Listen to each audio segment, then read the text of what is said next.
Wiki hii kwenye Mkulima tumekuandalia kemkem kwa upande wa kilimo na ufugaji. Jua hizi machakula kama maboga tunanunua ziko na chemicals mingi. Lakini mimi najua ile natoa kwa shamba yangu vile iko. Haina chemicals, haina nini. Naambia kina mama, hiyo mshahara tunapata haitoshi. Tuna mambo mengi tunaweza kufanya. Kwa hivyo hata kama unapata kidogo kwa mshahara ni vizuri umix na something else. Sasa ukiwa na shamba, kama uko na shamba usiachilie shamba hivyo. Hiyo ina boost wa mama sana.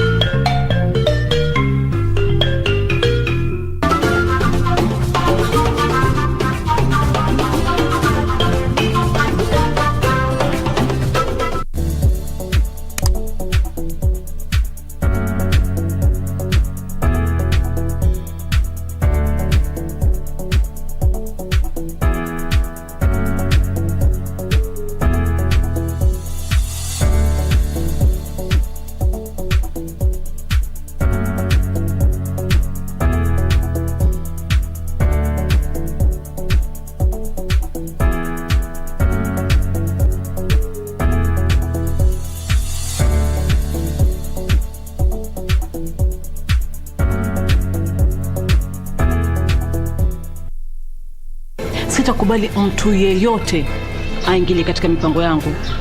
Kwa hivyo chunga sana unapokanyaga. Unachokitafuta kutoka kwangu nitakupatia sawa yako ukae mahali pako. Ng'ombe amejileta kichinjioni mwenyewe. Kwa hivyo utamaliza naye hapa hapa.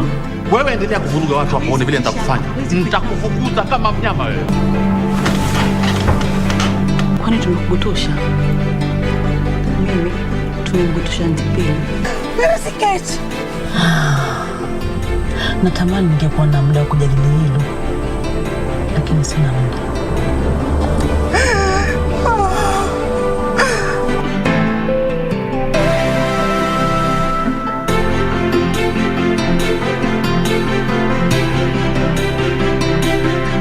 Ili kupata sikiza tune ya Tabasamu ni bure. Bonyeza *811*965#. Maneno matamu humfanya mtu atabasamu ghafla, na pia mawazo mema huzifanya hali zitabasamu mbele yako ghafla. Hali ngumu zikawa nyepesi, hali tete zikatamanika. Ila unaponuna pia hali zinanuna. Hebu jifunze kutabasamu. Kupata sikiza tune ya Tabasamu ni bure. Bonyeza *811*965#. *811*965#.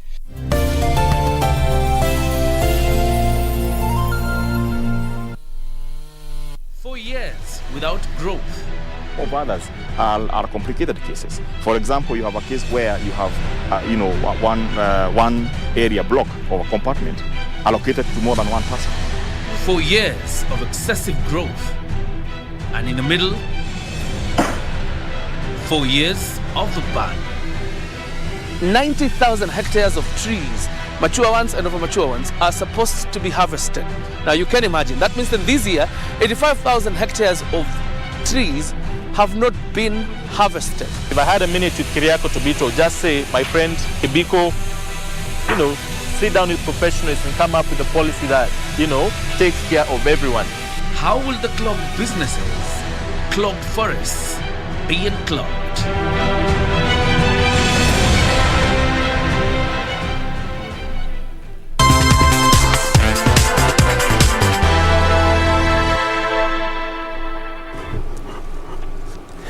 The 14th day of August it is. Good afternoon and welcome to KBC Lunchtime News. We have a comprehensive bulletin lined up for you that will also encompass sports news. Of course, the leagues are back and the excitement, the goals, the sights, the sounds, we have them right here on KBC. My name is Njue, and Lensa Odingo will be our sign language interpreter for this afternoon.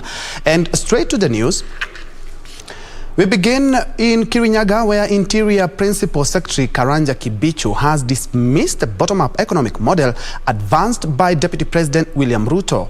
The PS, who was speaking in Kirinyaga County, warned area residents against electing leaders advancing the model, saying it is impractical and unsustainable.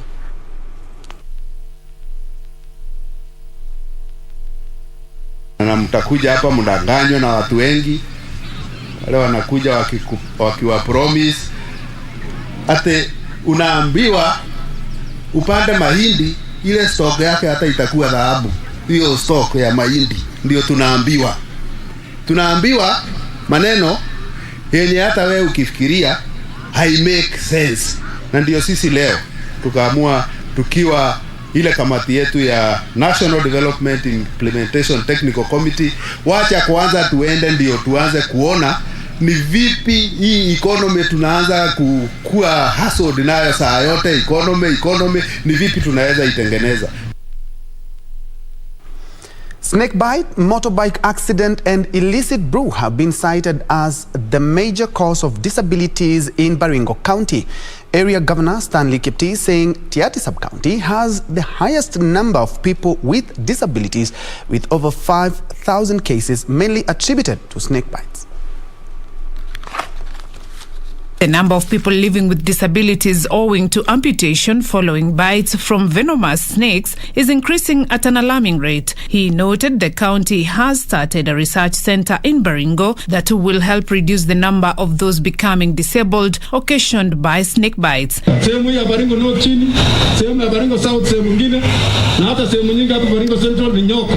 Kiptis cautioned parents who hide their disabled children and directed the administration to ensure that data for all disabled children is recorded for assistance. Kama huko mahali huko na unaona kuna mtoto amefichwa, tafadhali tupatie habari. Mtoto anaweza fichwa miaka 20 akiwa ndani ya nyumba, anawasia kwa kitanda. County's Chief Officer of Gender, Gladys Kiseku, said 250 people living with disabilities have been placed under a cash transfer program. And we give them 2,000 per month, bringing a total of 24,000, and we also pay for their NHIF because that is the most crucial thing that we need to do for them as a vulnerable group. Beatrice Gatonyangetich, Lunchtime News. Elsewhere, the government has introduced a monthly cash transfer program to replace the distribution of relief food to families affected by drought. Devolution Cabinet Secretary Eugene Wamalwa said Wajir, Mandera, Turkana and Marsabit counties are the first beneficiaries of over 500 million shillings disbursed through the Relief Assistance Management Information System. Over 2 million people in 10 counties are currently affected by the ongoing drought, which is getting worse by the day. But today, as national government, we want to assure them that we will be scaling up our support to all affected counties and all affected families. So far, almost 2 million Kenyans are affected by this drought, and they are facing serious water and food shortages. And these are the Kenyans that we want to move to support and to cushion. Devolution Cabinet Secretary Eugene Wamalwa said that the number could rise to 2.3 million if the October to December rains fail. As government, we have had a paradigm shift in our policy. There's a policy shift from distribution of relief food to relief assistance digitally, meaning from now on the era of distribution of relief food has come to an end, and now we are moving to the era of cash transfer. The government has released 558 million shillings through Equity Bank to start paying affected families in Wajir, Mandera, Turkana and Marsabit counties under the Hunger Safety Net program. We are here to release another 558 million shillings to the same 4 counties that are also hardest hit by the ongoing drought. Government will be releasing the 2 billion shillings. Through this fund, we will also give more support to the affected counties, not just the 10, because all the ASAL counties are affected. We will be able, through these 2 billion, to improve on the response to the biting drought that's there today. Over 100,000 families under the hunger program would get the cash by Monday next week. 4 more counties will be included in the program. Devolution Principal Secretary Julius Correal said that under the Ramis program that would kick off in a week's time, every family would get 4,000 shillings monthly. Under this Ramis, that is the Relief Assistance Management Information System, we will be able now to onboard all the beneficiaries or all the vulnerable communities and then be able to give them cash, which has been calculated in a way as per the international standard of about 4,000 per household per month. Program since the year 2009, and we are very excited to be part of the witnesses of the transformative outcomes that the Hunger Safety Net program has brought among the beneficiaries, the non-recipients, and the communities in which the program operates, the 4 counties in northern Kenya. Reporting for Lunchtime News, I'm Jackie Wambiru. Moving on, Narok Governor Samuel Ole Tunai is appealing to the United States of America government to consider revoking its travel advisory to Kenya. Tunai says such advisory will only help to hurt the battered tourism industry struggling to survive the adverse effects of the COVID-19 pandemic. Speaking in Ololunga, Narok South, Tunai regretted that the warning made comes during wildebeest migration season in Masai Mara, thus affecting the tourism sector. There is no insecurity. This is why we really want this travel advisory to be removed so that we continue getting so many tourists to come and visit our great seventh wonder of the world. Tunai at the same time called on leaders and residents to champion measures against COVID-19 by taking the jab. The Narok governor is warning locals that health facilities in the country are overstretched. Don't get a bed. Oxygen is getting limited. So we must take this disease very, very seriously to cure citizens wa county hii. The United States has advised its citizens to reconsider traveling due to the COVID-19 pandemic. Reporting for Lunchtime News, I'm Jackie Wambiru. Moving on, the troubled Gakuyu Real Estate has commenced issuance of title deeds to its members after closing down in the year 2019.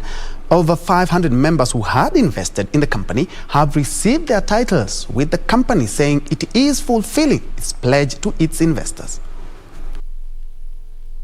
Since going down in 2019 after the Registrar of Cooperatives ordered for its shutdown, investors who had cast their lot with the land buying company have been distraught over their failed investment. But hope is not lost, as the company has begun the issuance of title deeds to land buyers in Joska, Mai Mahiu, Mashuru and Munyu as part of its pledge to its members. Elated investors expressing hope after acquiring the all-important document for a venture they thought would end up in smoke. It has taken the hand of God for us to have that patience. We were not sure whether at long run we will receive the title. We were only given the certificate. But we thank God that today is a special day because we have been able to get the title. Kwa hivyo nimeshukuru sana kwa Askofu Gakuyu. Mimi nimekuwa nikifanya kazi pamoja na yeye. Tumelianzisha bali wakati hakukuwa na pesa. What you invest today is what you eat when you grow old. The company's director Gladys Mureithi says they will be issuing another 400 title deeds in the coming week to its members in Konza. All the titles are available in our offices. There are those customers who are asking, maybe you bought a piece of land with us, maybe in Kilimabogo, in Joska, in Konza, in Emali. For any inquiries, feel free to call. We give you updates. And still on matters land, the county government of West Pokot has received land registry equipment worth 14.8 million shillings to facilitate in the land processes. Residents have been traveling all the way to Kitale and Eldoret to process land title deeds. The management of land registry in West Pokot is to undergo a complete turnaround thanks to the latest investment by the European Union. Land registry equipment itakuwa hapa sasa kwa county na itasaidia sisi wote. Land's Chief Administrative Secretary Alex Meru says the automation of land in the land registry will scale up the processes. Residents have been travelling to towns such as Kitale and Eldoret to access and process land documents. The 14.8 million shillings investment has, however, come with a rider. Unapewa community land na unataka kusubdivide tena, kila mtu achukue title yake. Mimi kulingana na maoni yangu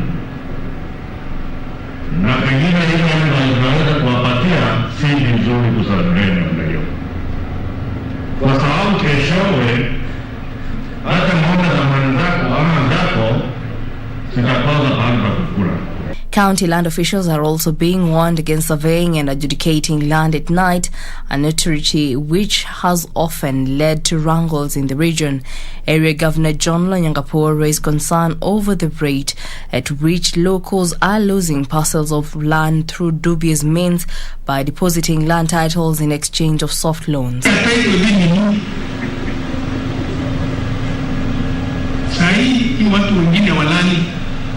Kuna community land inakatwa, wanataka ikatwe hata sana ipewe. Now motivation niende nichukue loan bank, alafu niende niwe ng'ombe nifanye nini na nini, si mbaya. So I wanted us tusaidie, tumwambie watu yangu ni vizuri kupata title deed, lakini sio kwa sababu ile unataka kufanyia. Ni urithi na uhai ya watoto wako na usao ya watoto wako na generations to come. At about 14 minutes past the hour, we are taking our first break. But when we come back, I will be telling you why Meru County health workers have threatened to down their tools. Keep your SMSs and your texts coming. I can see there are a lot of people who are currently tuned in. I'll be sampling them when I come back.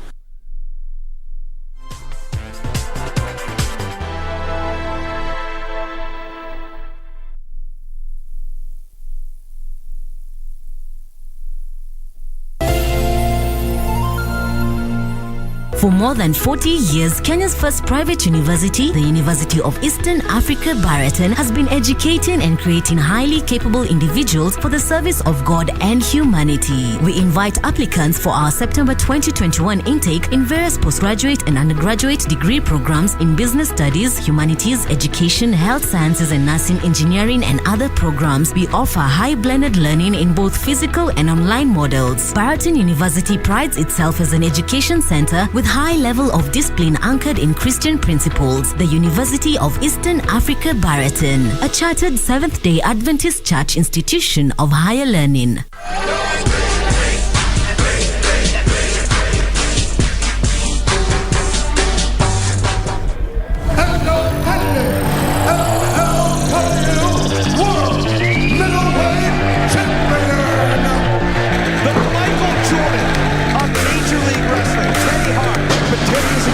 Teddy is a tremendous competitor. He's covered with scars. He's been in these wars and wild no-holds-barred fight. This is about real wrestling, guys, training in the dungeon and sacrificing your life. 24 years of wrestling, and that's, guys, something that nobody in the world understands. The pressure either makes you or breaks you.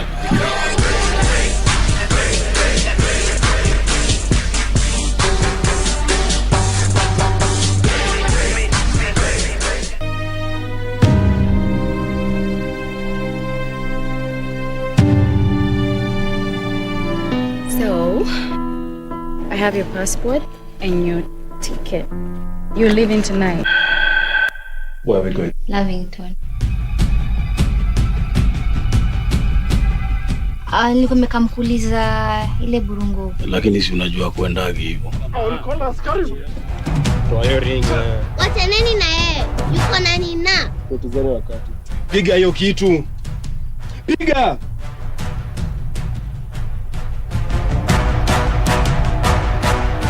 Chunga sana na huyo boy. Unajua hivyo ndio watu wengizwa box ya Kibabylon. Ni vile unafikiria.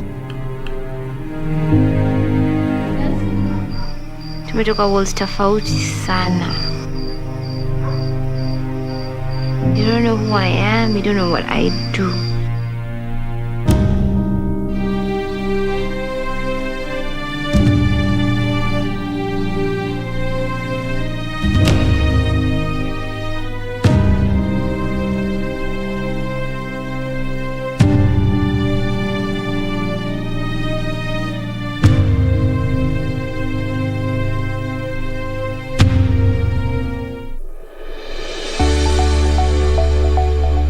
University of Eastern Africa Baraton will be holding its 39th graduation ceremony virtually, commencing on Thursday 12th to the D-Day on Sunday 15th of August 2021 from 9 a.m. Catch the virtual event live on KBC, Baraton TV and Hope Channel. University of Eastern Africa Baraton, a chartered Seventh-day Adventist Church institution of higher learning.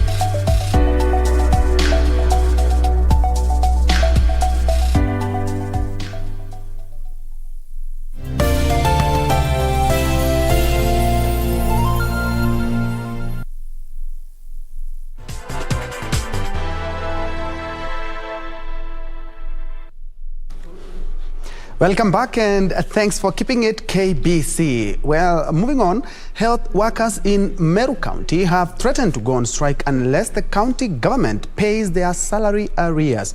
The health workers say they haven't been paid for the last 2 months.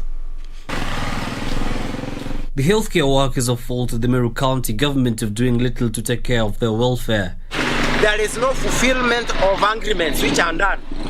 And therefore, if we address these issues amicably and we put health sector politics aside, sisi tutaweza kuwa na suluhisho na wafanyikazi wetu watafaidika, hakuna mtu ataweza kuteseka. The caregivers say they have not been paid for 2 months. Wakati ofisi zilifungwa, wafanyikazi kufanya kazi working from home. Sisi kama idara ya afya, sisi tuko kule kazini, lakini hatuna ndawa, tunatembea kule, hatuna mishahara, hatuna pesa ya kwenda kazini. Wala ambao wako na magari walifanya parking ya magari. Our children are not able to take them to school kwa sababu kule tumefukuzwa tayari, hatujaweza kulipa pesa. Na hii mambo tunasema ya kwamba tumekuwa tukiengage serikali yetu ya county. Lakini mpaka siku ya leo hiyo kili yetu haijaweza kusikika. The announcement comes just days after the county closed down its offices and directed its staff to work from home due to a spike in COVID-19 cases. Yusufar reporting for Lunchtime News. Moving on, 8 families whose houses were touched by arsonists a fortnight ago got a major reprieve after they received roofing materials from the Siaya County government. Speaking at Ba Agulu sub-location after delivering a total of 184 iron sheets to the victims, the Chief Officer for Governance and Administration, Joseph Omondi Onyango, assured the residents of the county government support to ensure that they rebuild their lives. The Siaya County government has condemned wanton attacks on residents and the latest arson in which families lost their houses and belongings. Chief Officer for Governance and Administration Joseph Omondi Onyango said the Siaya County government will go leaps and bounds to ensure the protection of lives and property. 184 pieces of iron sheets for all the families whose houses got burnt. And when we are looking at it, there were 8 families. If you divide the 184 with the 8 families, each family is going to get 23 pieces of iron sheets. Southeast Alego MCA Joseph Boha challenged the residents to join in efforts to address the deteriorating state of security in the area. This is not the first incident that we are having as a ward. I think this is the 5th or the 6th incident that is happening here. And we hope that one day we are going to nab these people and they compensate for the properties and life that have been lost. His plea coming amid claims that members of the public were unwilling to volunteer information to security agencies during investigations aimed at nabbing the criminals. For Lunchtime News, I'm Safin Aching Oma. Elsewhere, a family in Nairobi's Tasia Embakasi estate is appealing for urgent medical assistance for their 14-year-old daughter. Claire Isoyi Lusuli is suffering from osteosarcoma, a type of bone cancer. The family says Claire suffered an injury while playing outside their home, which worsened and turned cancerous. Kennedy Luceno says he has run out of options in attempts to find medical assistance for his 14-year-old daughter. Shida yenye niko nayo, ninahitaji pesa na sina namna yeyote. Nikitembea mpaka napata sina nguvu. Vile mtoto wangu analia usiku, vile anaumia, napata hata sina nguvu kabisa. Luceno says Claire needs several special treatments, including chemotherapy, radiation and surgery. Medical costs adding up to 300,000 shillings. Tunahitaji 300,000 kukaramia hiyo matibabu yote ili aweze kupata uponyaji. He says he is unable to raise the funds needed for Claire's medical expenses. He is appealing to well-wishers to help him pay medical bills. Financial donations can be sent to M-Pesa pay bill number 4074731, account medical. For Lunchtime News, I am Yusuf. Hello.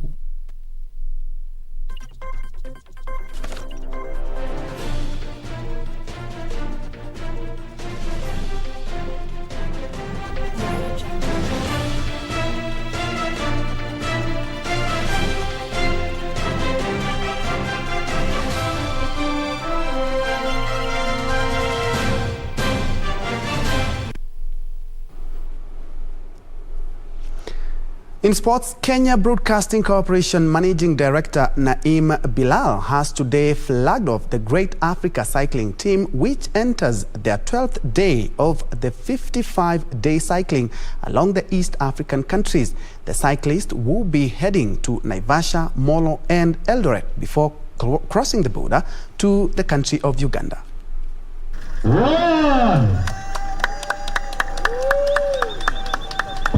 The fourth edition of the Great African Cycling Safari entered its 12th day, with the Kenya Broadcasting Corporation Managing Director Naim Bilal flagging off the cyclists from Nairobi, where they will be heading to Naivasha after a 2-day resting period. With this year's edition geared towards creating awareness on climate change and promoting integration of East Africans and Africans in general, Bilal promised to do all he can to ensure that the game will be recognized internationally. KBC is driving that event by mobilizing the national broadcasters of Kenya, Tanzania, Uganda, Rwanda, Burundi, and South Sudan. My appeal to you is to exercise the highest level of caution on the roads, be safe, and I wish you the very best. This year's event will see cyclists cover 6,000 kilometers within 55 days. Without unity, we cannot drive the commerce, we cannot negotiate effectively as an economic bloc. So we are stronger together, and we are cycling to ensure that we have the unity that we need to drive our economic bloc. The tour will pass through Naivasha, Eldoret, then Kampala, Kigali, Bujumbura, Dodoma, and terminate in Arusha on the foothills of Mount Kilimanjaro. Daniel Mwendwa, Sports. Jadon Sancho will be involved in Manchester United's match against Leeds today as the Premier League continues. However, former Real Madrid defender Rafael Varane will not be making his United debut as he has not completed his move in time for the Premier League clash. Meanwhile, Brentford marked their Premier League return with a memorable 2-0 victory over Arsenal on the opening night of the new season. With Manchester United hosting Leeds United at Old Trafford, United will have the services of new signing Jadon Sancho. But Rafael Varane will have to wait longer for his debut as he completes his transfer from Real Madrid. Jadon is going to be involved, definitely. He's had a good week. Unfortunately, he was ill after his holiday, and we've lost out on a few days of training with him. But he's gelled really well in the group, and he's looked sharper than expected almost, so he'll be involved. Can't tell you if he's going to start or not though.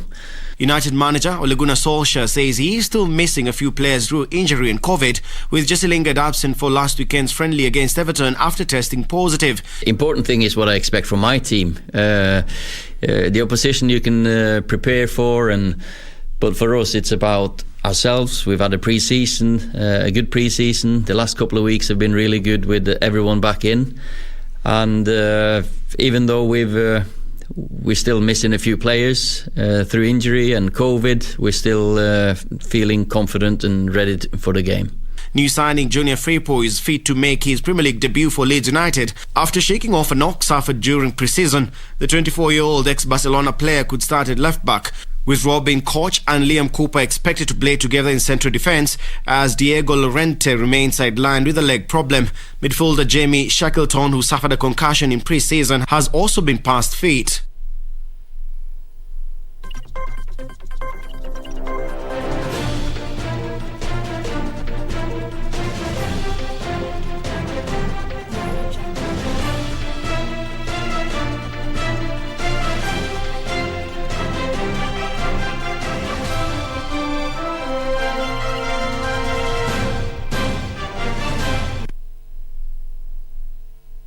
That's all the time we had for KBC Lunchtime News, but don't forget tonight, Dira ya Magwiji at 7 p.m. and also the Legends Edition at 9 p.m. Plus, of course, you can catch up with all the latest news on our social media platform, including our website, that is www.kbc.co.ke. I've been your host, Ben Troy Njue, and Ann Wangeshi, and not Lensa Odingo, had been our sign language interpreter for this afternoon. Do have yourself a blessed Saturday afternoon.